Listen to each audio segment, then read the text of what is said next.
In this problem, we are told a ray of light in air and incoming on a glass equilateral triangle is shown below. The ray is parallel to the bottom of the triangle. We are told the index of the glass triangle is 1.4. The material index for air is 1. We are solving for this angle here. To do this, we are told that this is an equilateral triangle and that this line is parallel with this line. So, given some geometry, we can break down the triangle as such. So to solve for theta 1, we draw our normal lines, which are at a 90 degree with the surface.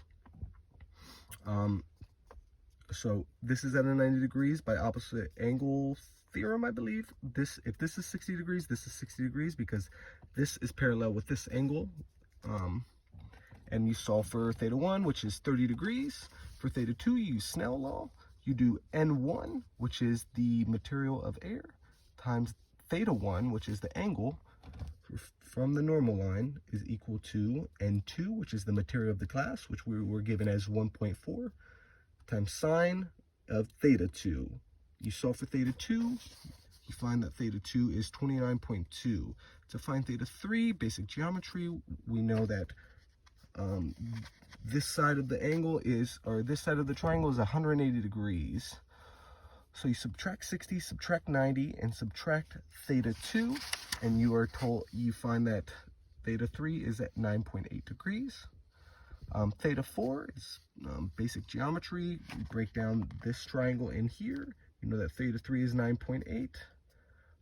This angle needs to be 120 degrees because this angle is 60 degrees. Again, we were told that this is parallel to this side. Sorry, my paper slipped.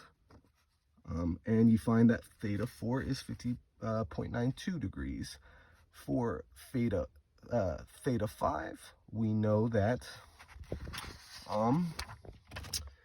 well, we found this angle. We know that this is at a 90 degrees. So again, basic geometry, 180 minus 50.92 minus 180 will get you theta 5. I got theta 5 at 39.8. So theta 7 here, which is everything but what we're solving for, again, we use Snell's law. So for theta 7, the index of the material is 1.4 because it's coming from the glass times the theta 3, which is the angle from the normal line,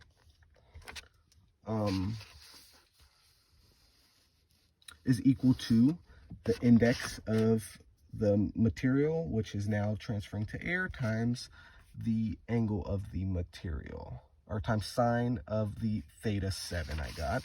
So when you solve for this, I get 12.76 degrees. And from there, we can solve for what we were originally solving for. So we know that this is 180 degrees. So we were told that this angle, which is theta 7, is 12.76. So we're going to do 180 minus 12.76 to get 167.23 degrees roughly. And that is what theta is. So theta is equal to 167.23 degrees. And there you have it.